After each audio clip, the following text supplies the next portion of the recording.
guys are, ladies. You guys want some treats? Bean, I am so sorry that you had to choose right now to molt. You kind of look like a hot mess.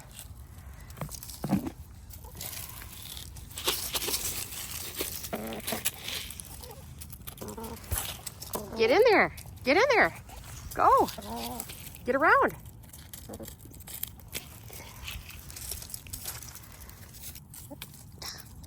So spoiled. Hey everybody, Sarah here. It's been a hot minute. Always seems to be that I get caught up in life and I forget to make videos, but it is the last day of November. Oh no, it's the 29th of November. I always get confused with November. And it is butt cold. It is, I think, 16. It's supposed to be like 35 this time of year on average. It is so frigid out here. And to top it off, what made it worse is we just got back from the Caribbean a week ago. And it's literally a 70-degree difference. And I'm having a tough time acclimating to the cold. Speaking of acclimating to the cold, I'm here to talk to you today about how to safely keep your chickens warm in the winter and why you may not want to add necessarily supplemental heat to your coop.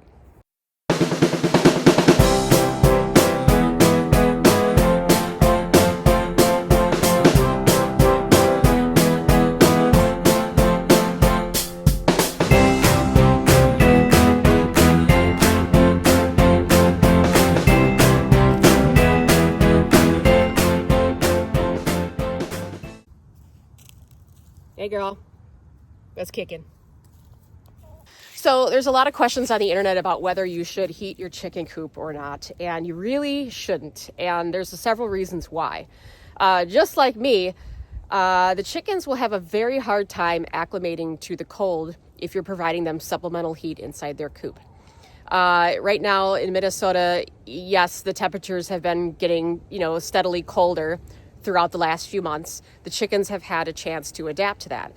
But if their coop is 50 degrees and it's 16 degrees outside, and you have a power outage, let's say, now they are forced to be in the cold, and that's a bigger shock to their system, which isn't good. Plus, when you're heating their coop to a cozy temperature, you get condensation inside, and that can put them at risk for frostbite. Like their combs on their heads are the most at risk. Frostbite can definitely kill a chicken, so you definitely want to keep things dry and ventilated in there. It's hard to do that when you're heating. The other reason what you don't really want to be very careful about how you heat your coop, you really want to stay away from lamps and bulbs. Some people use them in the winter to keep the eggs production going. Well, during the more sunnier months, our chickens will lay 1 egg a day. It definitely slows down incredibly in the winter because right now I think we get like 8 hours a day of sunlight right now, and that's probably going to go down to about 7 when we get to the winter solstice. So that won't pick up till the spring, and that's totally fine. But people put lamps in their coops sometimes to trick the chickens' bodies into producing more eggs. My husband and I don't believe in that. We want to give the girls a break. They're not egg machines. We want to let nature be nature. And we also don't like the fire risk because bulbs are a huge fire risk. And I am a part of several backyard chicken owner and chicken social media pages. And every winter in Minnesota, it never fails. We get several people posting, like, I lost my entire flock last night. My coop burned down. I feel awful. We just don't want to deal with that. And look at them. They're like, what? Hey, Pot, your butt grew back. Last video, she had no butt. Now she's got nice, oh, you won't let me touch them. How about you? Yeah, see, they're fine. They're just chilling. They're in their element right now. Your chicken coop should not be 50 degrees when it is 16 degrees outside. The only time your chicken coop should be 50 degrees is when the air temperature is 50 degrees. But if you really feel bad, like we do, there are a couple things you can do. One thing that my husband and I do is we installed this is kind of like a brooder / heat plate.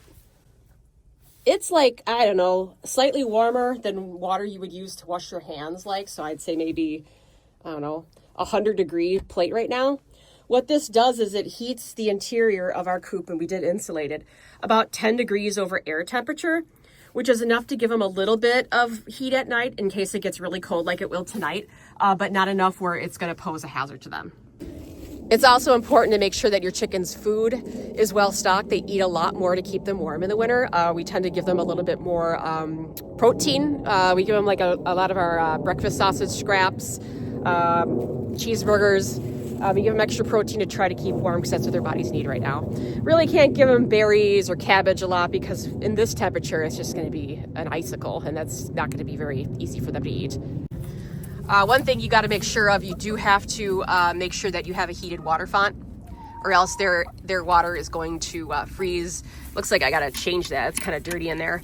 But this actually is hooked up to electricity. We have a cord that is running from our house, so they will always have access to fresh water.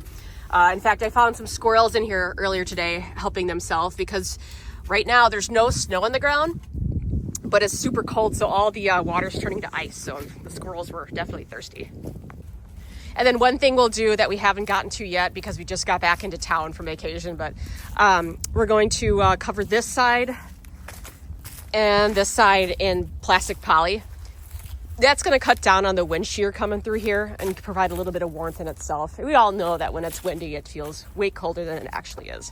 All right, guys, I got to head in. My right hand that is holding my phone is now frozen in place and it's starting to burn, so I got to get warmed up. But we always got a lot of chicken footage and bulldog happenings around here. So if you like what you see, like, share, and subscribe, because there's always something going on or going wrong at my house. Happy Thanksgiving, guys.